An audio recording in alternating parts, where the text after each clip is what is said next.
Now, before I go any further, I need to stop and do just a little bit of a clarifier. When I'm talking about an entitlement mentality, I am not talking about those who need or receive help. That's why we have programs that help people. I have been on the receiving end of programs that helped me, that gave me charity, that gave me help, especially with all the medical bills that we had when Kathy was going through her cancer. I have had hospitals who said, listen, if you'll pay this much, we'll just forget the rest of the debt, or we'll do this. When Daphne had cancer, when she was 17, the state helped us through, I forget what it was called, Caricade, something, that helped us pay because we had these huge thousands and thousands of dollars. And so they helped us. I get that, and there's nothing wrong with that. Okay, so I have been on the receiving end of charity. I've been on the receiving end of care. For all of my life, as I pay taxes, I'm on the giving end of programs like that. There's nothing wrong with those programs. So I feel like I need to say that as a disclaimer, because I don't want people who are in a difficult situation who are receiving help to feel like that's a bad thing. It's not a bad thing. The problem is, or the bad thing is, when we come to expect it. When we feel like it is owed to us, that's when it becomes a problem. When we get to the point that we expect it because we feel like we are entitled to it, that's when we have the entitlement mentality. Did you know, or have you ever thought about that? 'Cause everybody knows that. I mean, entitlement's kind of a hot word right now in the news anyway. So everybody's heard the word, entitlement. But have you ever thought about the fact that that same type of mindset is what throws a lot of people into a downward spiral spiritually as well? There's a lot of people who used to consider themselves Christians, or they used to consider themselves believers, but something happened. Something happened that created a crisis of faith. Somebody died, somebody got cancer, somebody's kid got cancer, somebody's baby died, somebody's house burnt down, somebody's business tanked, somebody went bankrupt, something happened to these people who used to say that they were Christians or used to say that they were believers, and then all of a sudden, because God didn't fix it, because God didn't stop it from happening, they begin to question God. They begin to say, what kind of a God would allow me to go bankrupt? What kind of a God would allow my marriage to tank? What kind of God would allow so-and-so, my wife, to die? And so in this crisis of faith then, they turn away from God because and I've even heard people say to me, well, God didn't stop it from happening. If that's the kind of God He is, I don't need a God like that. They're angry. They're upset. But do you realize that really starts, it's really rooted in an entitlement mentality. It's a mentality that says, God's got the power, God's got the means, God's got the money, God's got whatever He needs, and He didn't give it to me. He didn't help me when I needed it. He didn't bail me out, so who needs Him?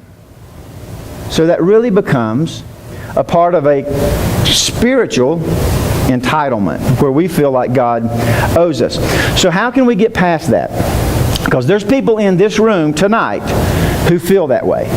There are people in this room tonight who have questions about God, who struggle with the idea of God, who say, how can a God of love allow kids to get cancer? How can a God of love allow my sister to die or drown? Or how can a God of love allow this or that? And they struggle with that. There's people in here who struggle with that. And so I want you to be looking at what we're going to talk about a story tonight that everybody knows really well. It's the story of Lazarus and being raised from the dead. But we're not going to study it like you study it in Vacation Bible School. We're going to talk about how this applies to where we live today. We're going to talk about how this applies to our lives and changes the way that we interact with each other and the way that we feel about God. So I want you to be listening tonight for two different reasons. One, I want you to be listening, how does this apply to you? But secondly, I want you to learn this so that as God puts people in your path who are struggling with a godly identity crisis, if you will. They're struggling with how God would allow stuff to happen or why God didn't bail them out.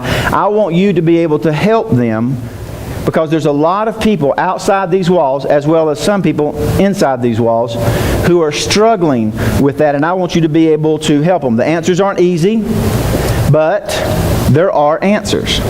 And we're going to talk about one of them tonight. That's the reason LAP is here. We tackle the difficult questions that a lot of other churches don't, because we are dealing with people that's what they're struggling with. So we're going to start in John chapter 11. If you've brought your Bible tonight, this would be a really good, or if you want to read it on your phone or on your tablet, that's great. Tonight would be a good night to have your Bible, just because there's so many verses.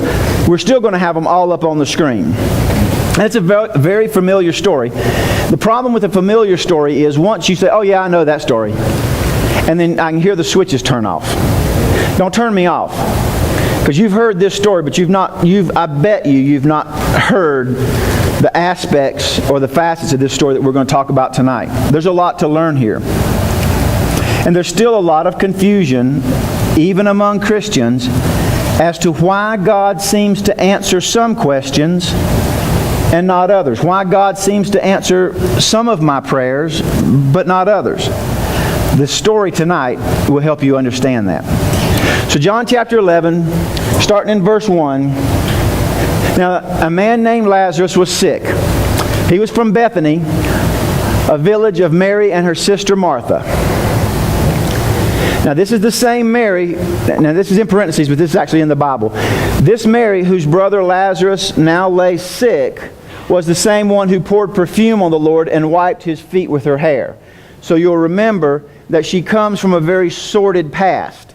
Okay, she is forgiven of a lot, and she is very grateful. And so Jesus is in their house sometime prior to this, a year or so possibly prior to this, and she, having a very, very expensive thing of perfume, breaks it and pours it on him and over his feet, and then she gets down on the floor at his feet and begins to wipe it off to dry his feet with her hair. This is the same Mary and Martha. Okay, we're pretty familiar with him.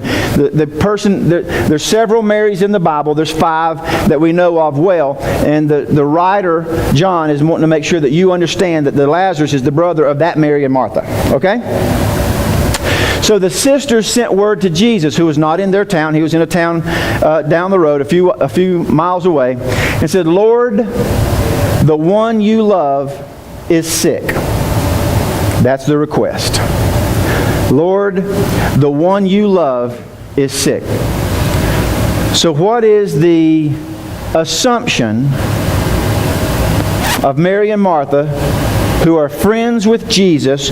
Jesus has been to their house. Jesus has eaten their food. Jesus has reclined at their table. And now they're saying, Jesus, we're sending messages to you. We want you to know that the one that you love, Lazarus, our brother, is sick. That's the request. There's also an assumption that goes with that. The assumption is he'll come running. He loves him. It's the one he loves. We're friends.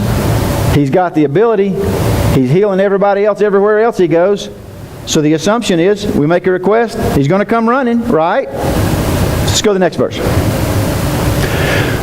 When he heard this, Jesus said, "This sickness will not end in death. No, it's for God's glory, so that God's Son may be glorified through it." Now Jesus loved Martha and her sister and Lazarus. John had to put that verse in. Back up one more, just for a second, David. I'm sorry. John had to put that verse in, I believe, for the type of studying that we're doing tonight. He doesn't want there to be any idea in your head that Jesus didn't care. He doesn't want you to read the rest of this story and see what Jesus does and find out what kind of peculiar reaction Jesus has and think that he has some kind of a peculiar reaction because he really didn't care. Because that's what you think, right? If you're honest, that's the reason that you think that Jesus doesn't answer you when you have a crisis in your life. That's the reason that He didn't answer when you had somebody in your family that was sick or had cancer. And you know, if you've been through a crisis of faith like that you doubt God. John's want to make sure we don't doubt God. He wants to know, just so you know, I'm going to preface this by saying, now Jesus loved Martha and her sister and Lazarus.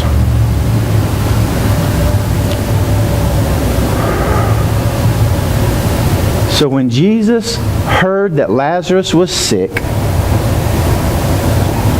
He tightened up His sandals, pulled up His cloak, and ran for Bethany as hard as He could go. Right? Well, I mean, the Bible's already told us that He loves Lazarus and He loves his sisters. So surely Jesus dropped everything that He was doing, told all the people that were following, I got to go, and I can't even wait for you. I'm going to take off running, and I know that you guys can't, the crowd can't even follow me because I got to go. Lazarus is sick. Is that what it says? It says when He heard that Lazarus was sick, He stayed where He was for 2 more days. Just stayed. Didn't do anything. Go to the next verse. After 2 days, He said to His disciples, now, let us go back to Judea.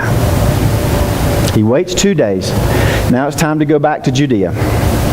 We're going to skip a few verses there where His disciples try to remind Him of the fact that the Jews have already said, they've already tried to stone Him, they've already tried to kill Him, and if you go back, they're going to kill you. That don't even slow Jesus down. But we're going to skip those verses and we're going to go to verse 11 where He tells His disciples, our friend Lazarus has fallen asleep, but I'm going there to wake him up. The disciples, not real smart sometimes, replied, well, Lord, if he sleeps, that's good. He'll get better. Because Jesus had already said this is not going to result in his death, right? So the disciples say, well, he must just be sleeping. We'll just let him sleep. He'll get better.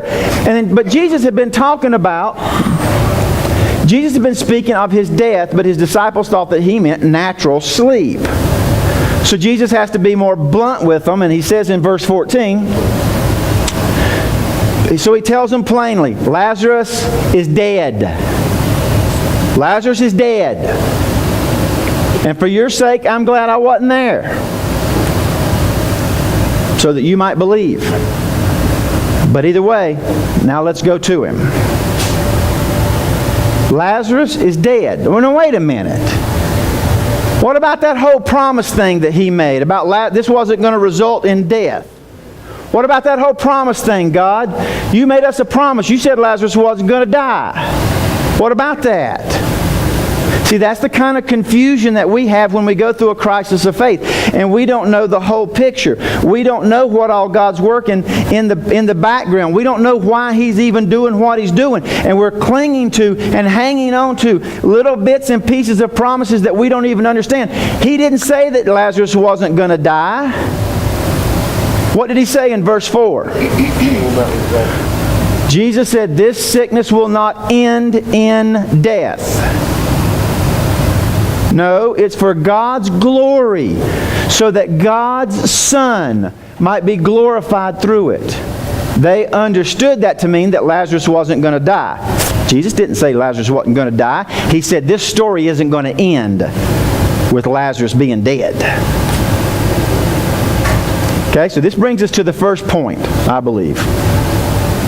Point number 1. God never lies. God is holy, God is pure, God cannot lie. If He lies, He's not God. But He cannot be held responsible for your lack of understanding. Now I'll say that again. He won't lie. He can't lie. But He cannot be held responsible because you don't understand what He's doing. And there's a lot of people who are upset with God Because God said He would never leave me nor forsake me, but He has. God said He would not give me more than I can bear, but He has. God said that He would. God said, and it ain't what I got. God made me a promise, but that's not what I got. And they're mad. They're angry at God. I know. I've been there. I was there. I've had my nights where I shouted out to God. He and I have had... No, we haven't. I've had my nights where I shouted at Him. I was going to say we've had our shouting matches, but He never shouted back. I had my shouting matches with Him, and He just listened. And then eventually, as I learned more and more, then I began to understand that I was the one that was wrong. He didn't lie. I just didn't understand the whole picture. So point number one is God will never lie, but He cannot be held responsible for your lack of understanding.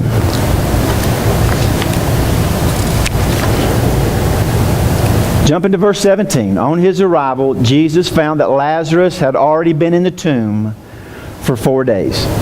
Now remember, we've got some travel time there because Jesus only had like a little Zuma scooter, so He could only go like 35 miles an hour, so it's going to take some time to get there, right? He couldn't just jump in a car, jump in a Porsche or Ferrari and get there in, an hour and a half. So they come. The person comes and tells Jesus about Lazarus. By that time, a day has already passed, or two, based on how far Jesus was away. And then Jesus hangs out for 2 more days, and now Lazarus is dead for 4 days. So it probably takes another day or 2 for Jesus to get back to Bethany. On His arrival, Jesus found out that Lazarus had already been in the tomb for 4 days. Many Jews had come to Martha and Mary to comfort them in the loss of their brother. This was traditional. They had mourners. You could actually hire mourners. There were professional mourners. So in addition to the family grieving, you had other people who would come in and grieve with you. So many of these Jews had come to mourn with them. When Martha heard that Jesus was coming, she left all of this mourning, this whole party thing, and she went out to meet Jesus. Now, I'm going to stop here for a second because I want you to understand she's going out. All the mourners are there. There's a reason that Jesus waited 4 days. Okay? And you may not know this, so I'm just going to throw it out there. I'm not going to charge you any extra for it. But during this time, they believed that the spirit, when it left the body, hung around for up to 3 days. Okay? So the reason that we had mourners... Have you ever heard the term wake, having a wake? Okay? Does anybody know what having a wake means? I mean, you know what it means because it means you have, everybody, all the family gathers and you have a big thing and everybody's, mourning and all that stuff. But awake actually meant that you were hoping that they awake.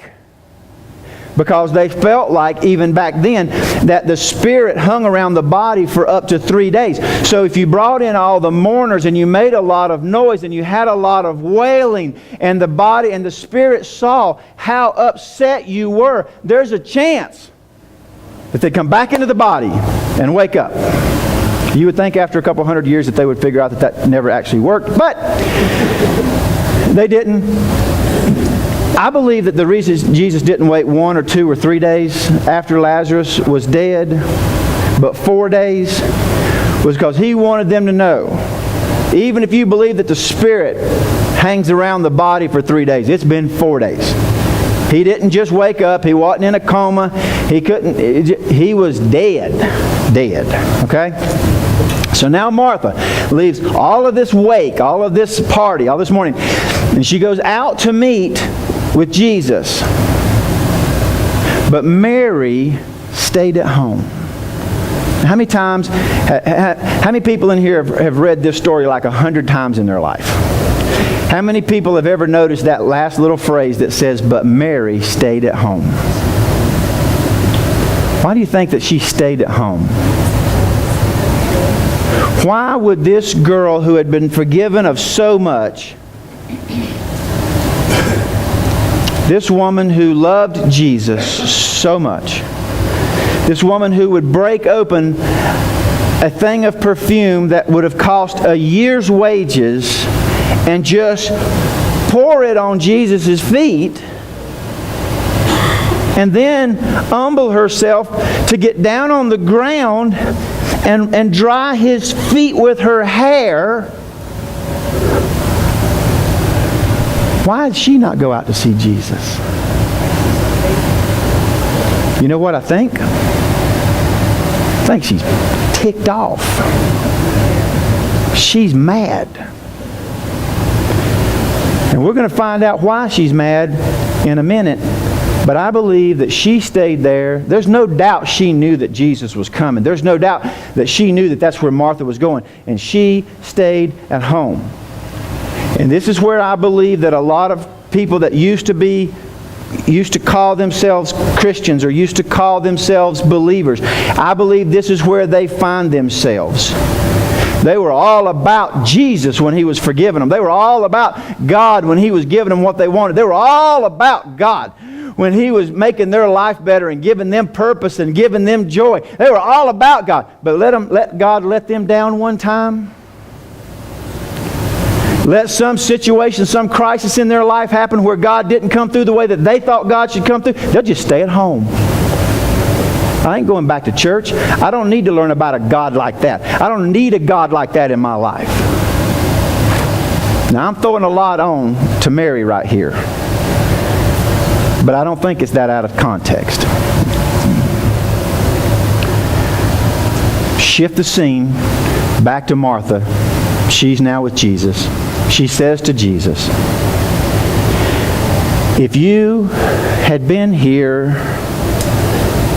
my brother would not have died." Jesus, I have no doubt that you've got the power to heal people. I have no doubt. I've seen you do it.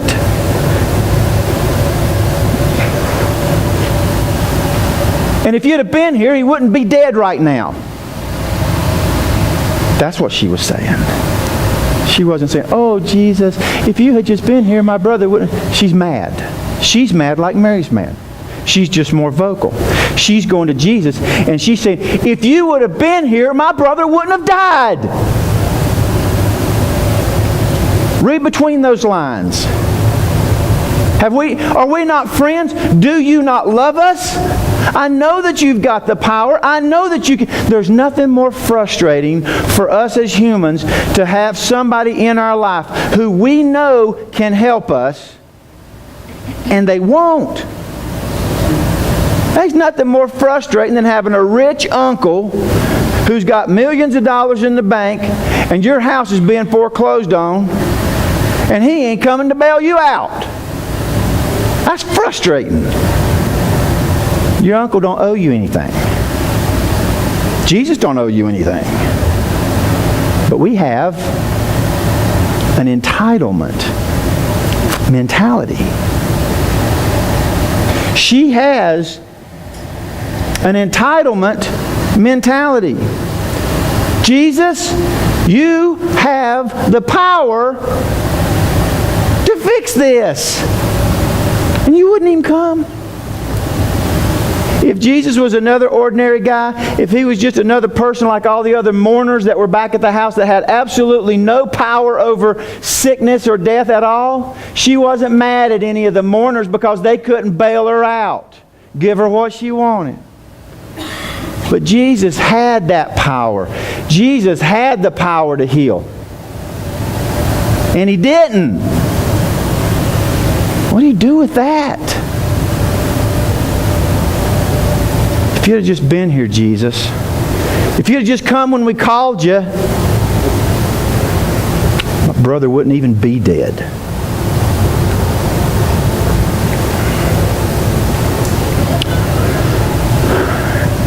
And then she realizes, okay, I'm talking to Jesus. I got to get my act together. So now she has to say something religious. But I know that even now, God will give you whatever you ask. See, that's what we do. We're mad at God. We say angry stuff to God. And then we're afraid He's going to strike us with lightning. So then we back it up with something religious sounding like, but I know now that even now, God will give you whatever you ask. Don't strike me with lightning. Jesus said to her, "Your brother will rise again." She says, "I know. I know he'll rise again in the resurrection in the last day. I know, I get it." I know. Because that's what everybody keeps telling me. That's what all the mourners keep telling me that are Christians. They keep saying, oh, you'll see him again. I know, God. Jesus said to her, I am the resurrection and the life. And the one who believes in me will live, even though they die. Now wait. That don't even make sense apart from Christianity. Why would you even say, the one who believes in me will live, even though they die? Because if I die, then that's kind of the opposite of live. So I can't live and die. That just don't make sense. What's he saying? The one who believes in me will live, even though they die.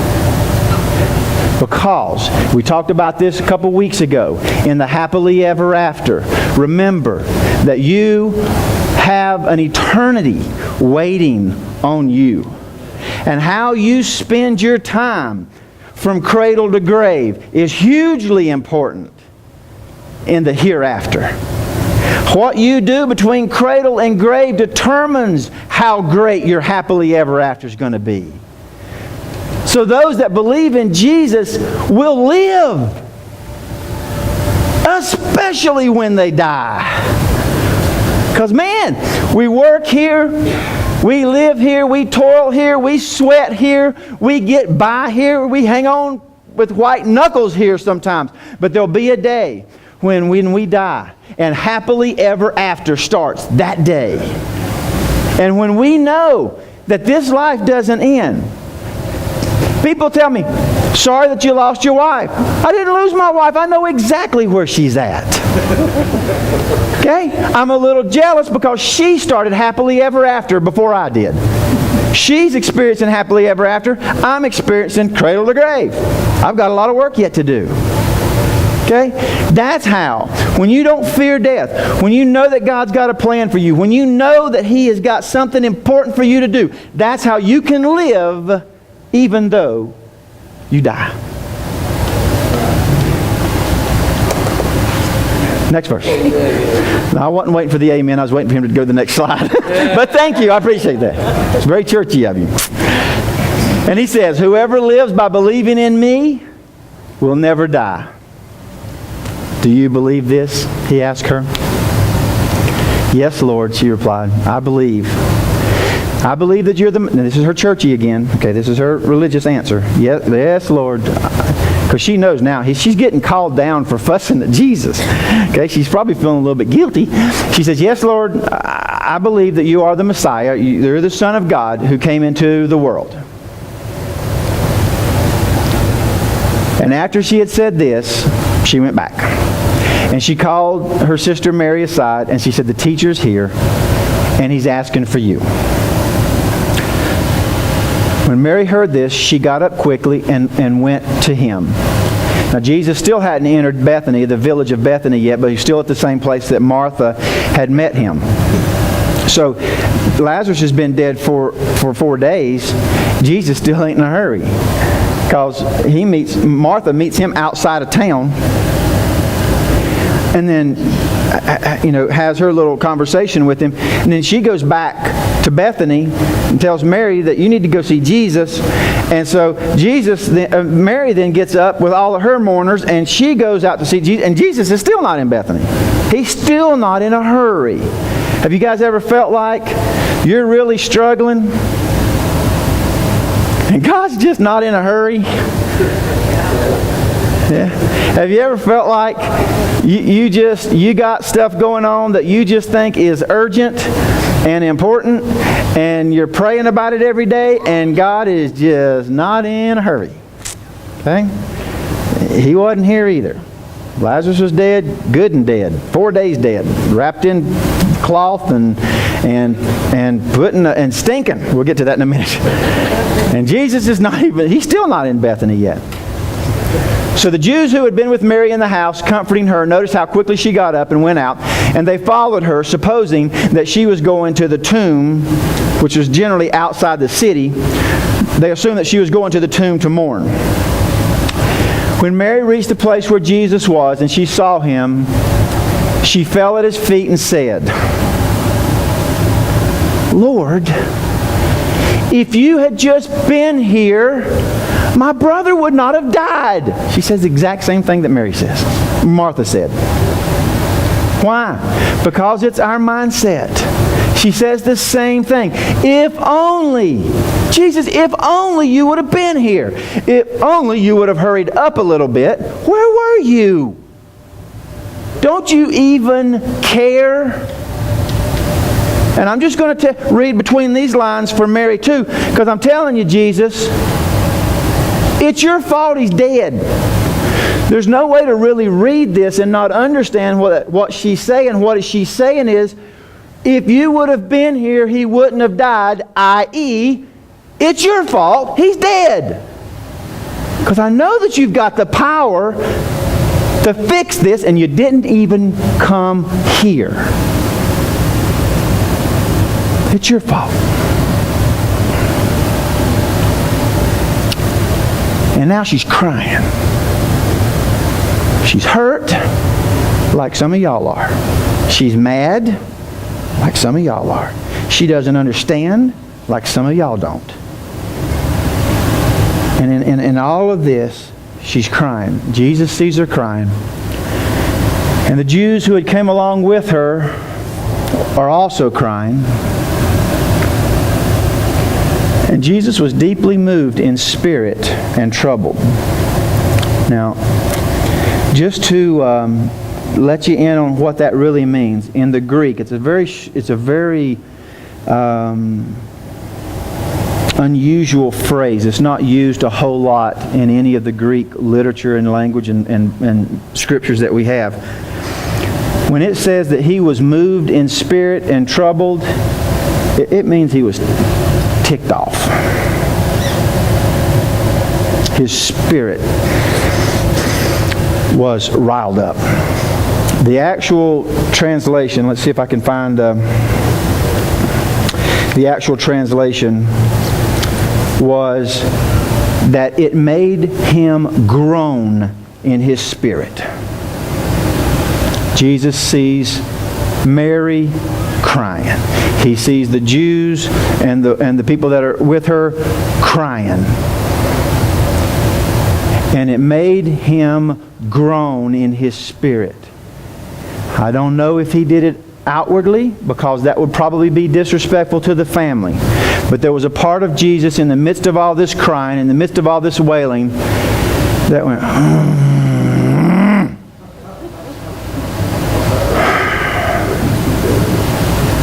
how long have I been with you guys? How much have you seen? How many miracles do I have to do before you guys get it? That's what it means when it says he was deeply moved in his spirit and troubled. He groaned in his spirit. Where have you laid him? He asked. Come and see, Lord, they replied. And while they're taking him to the tomb, Jesus wept. Shortest verse in the Bible. Everybody knows that one, because if you ever want to memorize a verse, there's one for you. Let me tell you something about Jesus weeping. Because the crowd said, as you can see in verse 36, the crowd said, oh, look, how much Jesus must have loved Lazarus because he's crying. I don't think so. You know, I had a friend of mine that went through a divorce and several years ago, and he said the thing that bothered him out of all the hardship and all the crap that goes into a divorce, he said the thing that bothered him the most was realizing how few friends he really had. There were friends of hers that took her side. There were friends of his who took his side, but even out of those groups, there was a lot of people that were afraid that they would, if they took his side, that they would offend her, or if they took her side, they'd offend him. And so then they wouldn't have anything to do with either one of them. And he said he was so alone. And he said, that's part of what bothered me the most. Is he said, I've lived all my life under this assumption that I have these people who I have built community with, and that I have life with, and we've shared meals together, and we're friends. And then all of a sudden, because of this Because of this crisis, I find myself very alone. People who are either judging me, condemning me, or afraid to be seen with me. Jesus cried. After groaning in his spirit, like, "Oh, you guys are never going to get it. Where did you put him? Where'd you bury him?" And they start walking towards the tomb, and he starts to cry. And I think and this is John Hart, so this is not John the Bible, this is John Hart. So I'm teaching opinion here at this point. Okay, I want you to understand that. I know what it was like when I failed in business. I know what it was like to be the golden boy for a few years. I know what it was like to be everybody's favorite, and I know what it was like to have stockholders that sang my praises and thought that I walked on water. And I know what it's like after a business failure to have everybody and their brother dogpile you, condemn you, tell you how you screwed up, question everything that you've ever done. And I remember the pain of that was almost as bad or worse than the pain of losing the money. Money comes and goes. I believe what we got here is Jesus going, "I'm almost ready to die for these people. I've been doing ministry now for 3 years, and I'm only a short time away from dying. I have done so many miracles. I have helped them. I have forgiven them. I have done everything for them, and they act like they love me, and they follow me all over the place. I got to get in boats to get away from them because the crowds follow me so much. But you let something happen that they don't like. You let something happen that doesn't end the way they want it to end, and poof, they're gone." And I wonder if Jesus was wondering, do I have anybody that loves me for who I am, or does everybody just love me for what they can get out of me? That'd even make the Son of God cry. Do I have anybody? If I had anybody that loved me for who I am instead of what I do for them, it would have been Mary and Martha. Do I not have anybody? Or does everybody just love me for what they can get out of me?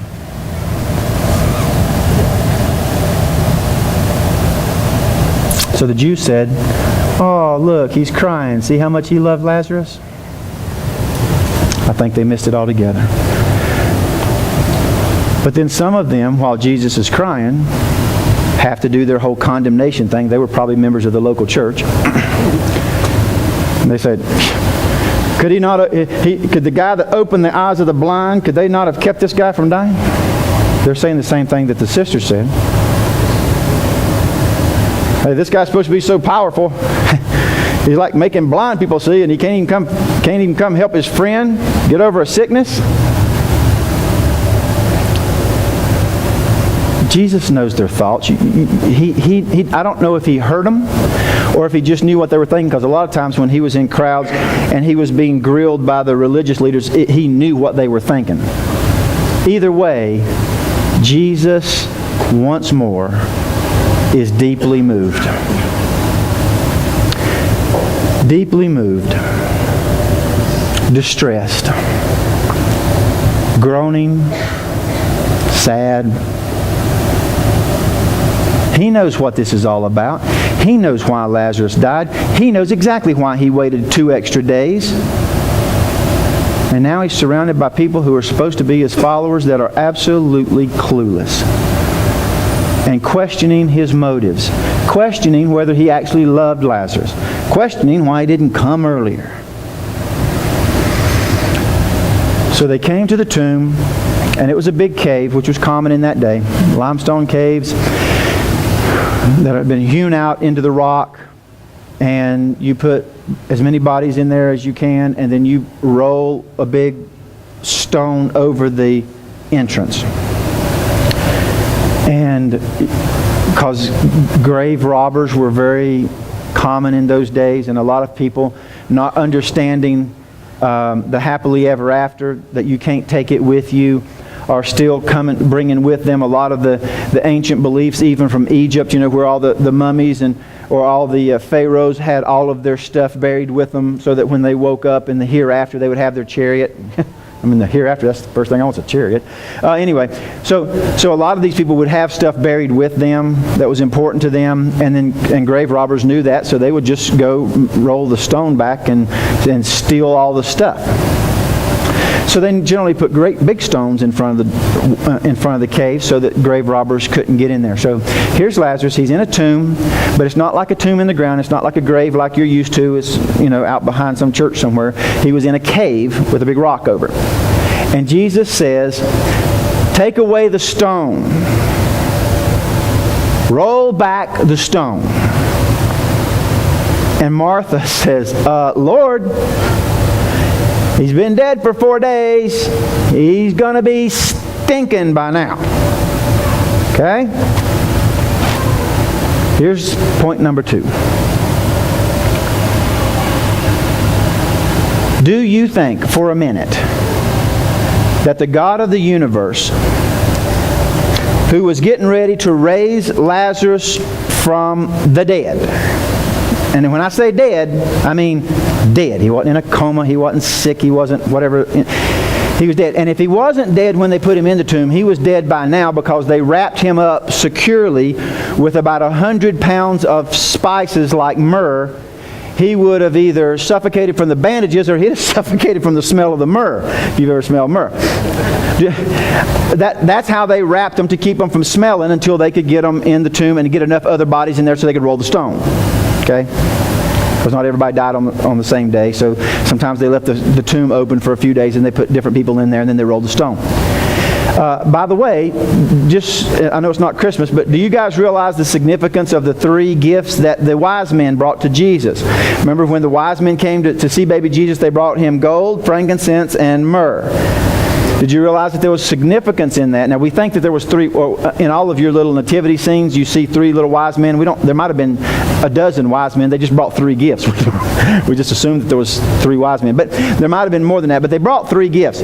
They brought gold because that was a sign of a king. That was a sign of royalty. The ownership of gold signified that they understood that this baby Jesus was, in fact, their king. Frankincense was used as far back as Exodus in the Bible as one of the fragrances that was burned in the temple as a worship sacrifice to Yahweh. So the frankincense that they brought to him signified worship. So they've got gold signifying that he's a king, frankincense signifying that he is to be worshipped, and myrrh signifying that he's going to die. It was for our sins. Anyway, the point is, do you think for a minute that God, who is getting ready to raise this man from the dead, could not just tell the stone to roll back? Do you not just think that he could go and blow the stone up? Do you not think that he could, if he's going to raise Lazarus from the dead, don't you think he could just have Lazarus come through the rock? Why did he have them roll the rock back? What was the big deal for this Jesus, this Son of God, who was going to raise somebody from the dead? What's the big deal about making the people roll the rock back against their own objections? Because it showed their faith. They had to do their part before God did His part. We have to prove ourselves in faith by doing all that we can in the natural world, then God will do what we can't do in the supernatural world. If you don't have a job, do not sit at your house, on your couch, begging God for a job. You get yourself up, put some clean underwear on, in case you're in an accident. My mom always told me that. And you go to job interviews and you ask God, where do you want me to work? You do your part and then let God do the part that you can't do.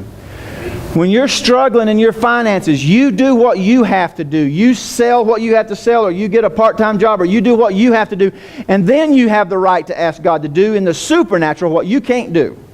You do in the natural all you can do, then God will do in the supernatural what you can't do. So they're saying, why are we going to roll the stone back? Jesus, he's going to stink by now. And Jesus said, did I not tell you that if you believe, you'll see the glory of God? So they rolled back the stone. They believed him enough to roll back the stone. And Jesus looked up and said, Father, I thank you that you have heard me. I know that you always hear me. But he was saying this for the benefit of the people that were standing there. He wanted them, this whole death of Lazarus was for a reason. And he's getting ready to accomplish that reason. He's getting ready to raise that sucker from the dead, and he wants them to know in whose power he's doing it. He didn't have to pray out loud for God to hear him. He knew that God heard him all the time. It was for the sake of the people standing there, it says, for the benefit of the people standing there, that they may believe that it is you that sent me. That's the reason he prayed out loud. Because it doesn't do any good for Houdini to raise Lazarus from the dead, some magic trick. They had to know that this was only done through the power of God, through Jesus. And when he had said that, Jesus called out in a loud voice, Lazarus, come out, or come forth if you're reading the King James. And I believe, I've heard this said before, and I think it's kind of cute. I believe the reason he had to say Lazarus, because if it had just said come forth, that whole grave would have emptied out. He said, Lazarus, come out. And the dead man came out, still wrapped in his grave clothes. How he got to the door of the cave, I have no idea, because he was wrapped up in strips of cloth with 100 pounds of myrrh and different things. I guess if God can raise him from the dead, he can scoot him to the front of the cave, I guess. Because he came out with his feet wrapped, his hands and his feet wrapped, and a cloth around his face. And Jesus said to him, take off the grave clothes and let him go. Here's the key. Verse 45. All of these Jews, a lot of which were not believers, had come out from Jerusalem, which was 1.5 miles to 2 miles away, and come to Bethany in order to mourn. They weren't believers. They came out to mourn, and yet because they were there, they got to see the miracle. And therefore, many of the Jews who had come to visit Mary saw what Jesus did and believed that he really was the Son of God. This wasn't even about the death of Lazarus. This was not even about the death of Lazarus, because Lazarus is not going to end up dead. Now, he's going to die later like we all die. And I would even venture to say, this is John Hart talking, not the Bible talking again, that God did not allow him to go to heaven during that 4 days. Because it would have been really embarrassing when Jesus said, Lazarus, come out! And let's go, oh, come out! Okay? That would have been embarrassing. Because if he'd have had a taste of heaven, he ain't coming back. But he did come back. So I imagine that God didn't let him go all the way to heaven. But this whole event, this whole miracle was not about Lazarus. It really wasn't about just raising Lazarus from the dead. It was about showing people the authority that Jesus had. It was about showing people that he was, in fact, the Son of God. Because people in his day doubted that he was the Son of God, just like people in our day doubt that he's the Son of God. And he said, I'll do something that only God can do. And he raised him from the dead. And had he got there when Lazarus was sick and he healed him when he was sick, then he would have done what he had done 1,000 other times to people who were blind and sick and lame. And yet it had not made an impact on these people, these Jews from Jerusalem that came out. Because it was not until this event that they believed in Jesus. It wouldn't have worked for him to come 2 days earlier or 4 days earlier. He knew exactly how long he had to wait. And I'll go so far as to tell you this. God is never late. He wants to use you in a mighty way. He's willing to use you in here to change eternity for other people. But you've got to believe Him, and you've got to understand that His timing is different than your timing. Because you don't understand the whole situation, just like these people didn't understand the whole situation. Now we're going to go back just for a minute, and we're going to look at what He actually said in verse 4. Because this is when He's still talking to His disciples. He said, this sickness will not end in death. And that's probably all they heard. Because that's the part that they wanted to hear. Hey, he's not going to die. Yay! Because that's all they really wanted. But Jesus said this in verse 4. No, it is for God's glory, so that God's Son might be glorified through it. This is your third and last point. There is no higher calling in life. There is nothing that brings real, lasting joy or purpose in life than to be used by God.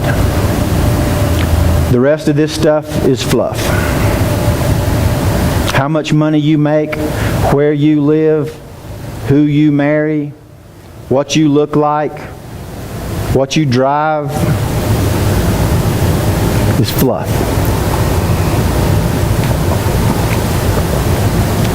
Makes you more comfortable between cradle and grave, but it doesn't make any difference for all of eternity. There's no higher calling than to be used by God. But you know what? To be used by God requires us to go through situations that we don't understand. But we have such a, even as Christians, we have such an entitlement mentality that all we can see in the midst of our chaos, all we can see, the only thing we can focus on in our crisis is what we want. Why is God not coming through? Why is He allowing this to happen? We're angry. We're not even tuned in a lot of times to what God is trying to accomplish through us. Oh, the opportunities that have been wasted by Christians who have been mad at God because they didn't get what they wanted, when they wanted it, when if they would have had the faith,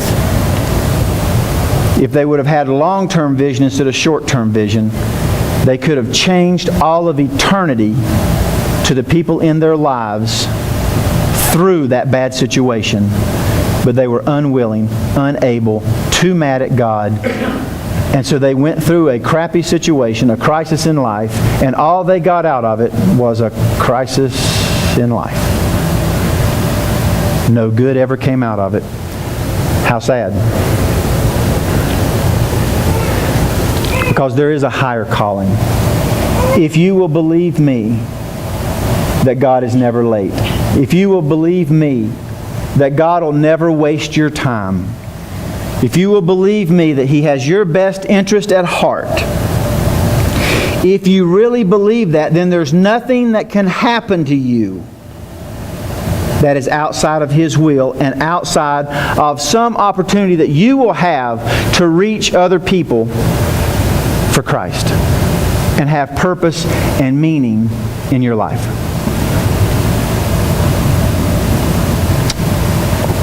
Or we can just have an entitlement mentality and be mad at God because He didn't come through when we wanted Him to. He didn't do what we wanted Him to do. I challenge you. I challenge you tonight to realize that the things that you're going through, the things that you see, the things that you can't explain, the things that make no sense to you, God is using or wants to use in your life to make an impact and a change in somebody else's life. the stories in my book, the stories that I teach, even the story of the rabbit last week, all of the stories that I teach that are from my life were because I went through times when I didn't understand what God was doing. I went through times when I was mad. And I've been able to come on the outside of that, look back, and go, oh, it was because of Lazarus dying that all of those Jews believed in Jesus. It was because of those hard times that I went through in my life. And I can look back, and now I can teach you. Personal stories, not made up stories. The things that I teach are often personal because I went through them. The things that you're going through are not to be wasted. The things that you're going through, the things that you have gone through, the doubts that you have are not to be wasted. God wants to use you. He wants to give you purpose in this life because the things that you go through, even if you don't understand, especially if you don't understand them, you can change all of eternity for somebody else.